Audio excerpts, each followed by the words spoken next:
Bankipur seat की। यहां से प्रशांत कुमार ने सिर्फ बीजेपी के नीरज कुमार सिन्हा को नहीं हराया, बल्कि बीजेपी के राष्ट्रीय अध्यक्ष नितिन नवीन की व्यक्तिगत प्रतिष्ठा और साख पर भी गहरी चोट मारी है।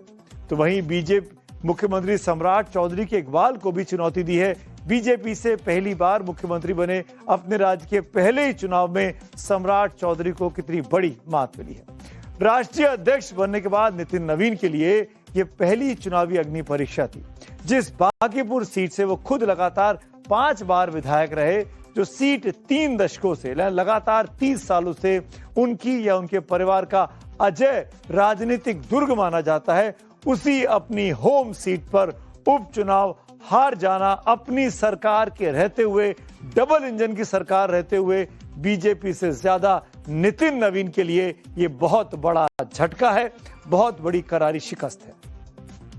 जिन लोगों ने जनसुराज पर और मुझ पर ये भरोसा व्यक्त किया है, उनको ये विश्वास दिलाना चाहते हैं कि अपनी ओर से हर वो संभव कोशिश करेंगे कि उनके जीवन में जो कुछ भी बेहतरी लाई जा सके वो किया जाएगा।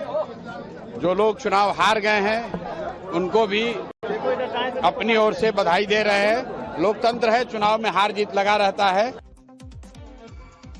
मुख्यमंत्री बनने के बाद सम्राट चौधरी के लिए भी ये नेतृत्व क्षमता का पहला बड़ा अग्नि परीक्षा थी। बांकीपुर को बचाने के लिए सरकार से लेकर संगठन तक ने अपनी पूरी ताकत झोंकी हुई थी, लेकिन जब नतीजे सामने आए तो साफ हो गया कि केवल सत्ता और गद्दी से जनता का भरोसा नहीं जीता जा सकता है। और हम पूरी समीक्षा करेंगे। बांकीपुर के लोग हमारे हैं, हमसे अलग क्यों हुए इसकी भी हम समीक्षा करेंगे। और पुनः बांकीपुर में जब से हमारी सरकार बनी है या उसके पहले हम लोगों ने वहाँ विकास किया है, अभूतपूर्व विकास हुआ है और आगे भी बांकीपुर हमारी प्राथमिकता में रहेगा।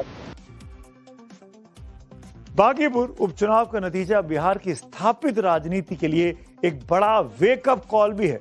3 दशकों से बीजेपी का सबसे मजबूत शहरी गढ़ में से इस तरह का बदलाव न सिर्फ बीजेपी के लिए बल्कि आरजेडी जैसी पार्टियों के लिए, जो कि नए नेतृत्व के सहारे अब चल रही है, तेजस्वी यादव के अब सहारे चल रही है, उसके लिए भी कई सियासी संदेश आज का ये बांकीपुर का नतीजा देता है।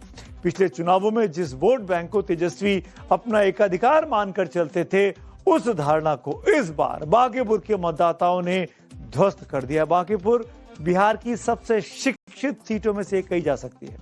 आरजेडी एमवाई और जातिगत गणित वाली राजनीति में यह मानकर बैठी थी कि एंटी इनकम्बेंसी का सीधा फायदा उन्हें मिलेगा, लेकिन बांकीपुर की जनता ने उन्हें बता दिया कि अब टाइम बदल रहा है, घर बैठे वोट नहीं मिल सकता। प्रशांत किशोर ने बांकीपुर की जनता को बहुत सारे वादे किए और ऐसे ऐसे वादे किए हैं कि मैं चैनल पे आपको बता भी नहीं सकती है, जो कि असंभव है। किसी भी पॉलिटिकल दल के, चाहे वो एमपी हो, चाहे वो एमएलए हो, चाहे किसी भी संवैधानिक पद में, उसके लिए बड़ा मुश्किल है। क्योंकि आप देखिए बीजेपी का गढ़ कहा जा रहा है, जहां 35-40 वर्षों से विकास का कार्य नहीं हुआ है, उसको वो कैसे कहते हैं कि हम 4 साल ही बचा है, 4 साल में वो कैसे उसको बदल देंगे। बांकीपुर के जनादेश ने साफ कर दिया है कि बिहार का नया और युवा वोटर अब केवल जाति या खास विचारधारा के आधार पर नहीं, बल्कि एक नए विजन की कसौटी पर अब वोट दे रहा है। जिस बिहार की जनता के पास पहले केवल एनडीए और महागठबंधन का ही विकल्प हुआ करता था, आज उसके पास तीसरा विकल्प भी खुलकर सामने आ चुका है। बांकीपुर के चुनावी रण में इस बार पटना का फर्स्ट टाइम और यंग वोटर्स ने भी गेम चेंजर के तौर पर वो साबित हुए हैं। दिल्ली के जंतर मंतर से जो आवाज उठी थी, बदलाव की मांग उठी थी, उसको पटना में भी जबरदस्त समर्थन मिला था। आपको याद होगा, पटना में बिहार के कई शहरों में जबरदस्त युवाओं ने प्रदर्शन किए थे। पटना यूनिवर्सिटी के हॉस्टल से लेकर कंकड़बाग और बोरिंग रोड के कोचिंग सेंटर्स, जहां पर बड़े पैमाने पर बिहार भर के छात्र आकर पढ़ते हैं, वहां फैले इस युवा कैडर ने पुरानी राजनीतिक परिपाटी को पूरी तरीके से नकारने का संदेश इन प्रदर्शनों में साफ दे दिया था।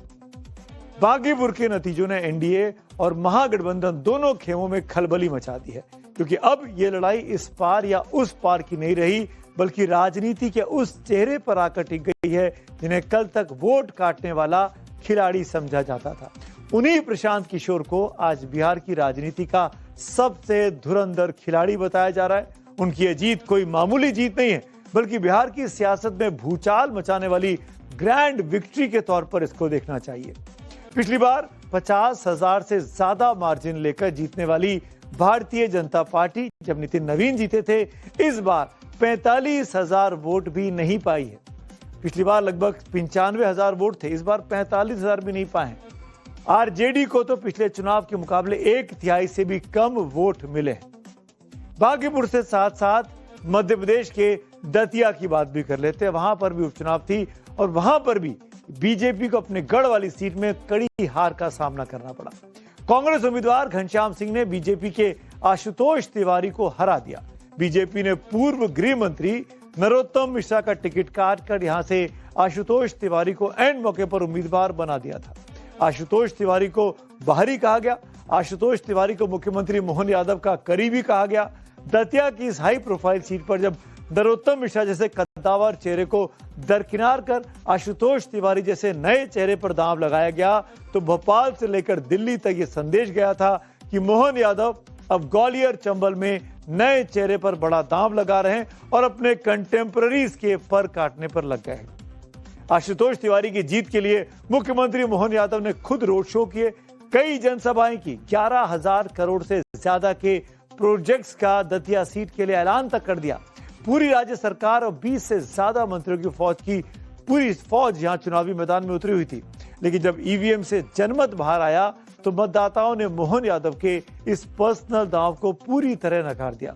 और इतना ही नहीं, जिस नरोत्तम मिश्रा का टिकट काटकर आशुतोष तिवारी को मिला था, उस नरोत्तम के पोलिंग बूथ पर बीजेपी कांग्रेस से पिछड़ गई। तो यह भी कहा जा रहा है कि क्या नरोत्तम मिश्रा ने तो नहीं दगाबाजी कर दी।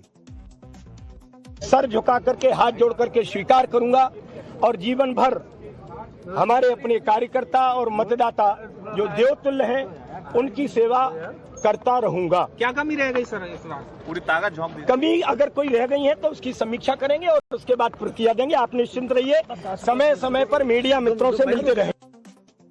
दरअसल दतिया विधानसभा सीट सालों से बीजेपी के कद्दावर नेता नरोत्तम मिश्रा का अभेद्य गढ़ कही जाती है। नरोत्तम मिश्रा 2008, 2013 और 2018 में लगातार 3 बार यहां से विधायक चुनकर विधानसभा पहुंचे, लेकिन 2023 के आम चुनाव में कांग्रेस के राजेंद्र भारती ने बेहद कड़े मुकाबले में उनको शिकस्त दे दी थी। हालांकि हार के बावजूद दतिया की सियासत का केंद्र बिंदु नरोत्तम मिश्रा बने रहे। लेकिन जब इस चुनाव की बारी आई, यहां पर उपचुनाव की, तो नरोत्तम मिश्रा को टिकट भारतीय जनता पार्टी ने नहीं दिया। यह कहा गया इंटरनल सर्वे में नरोत्तम मिश्रा के खिलाफ माहौल है और उन्होंने आशुतोष को यहां पर टिकट दे दिया।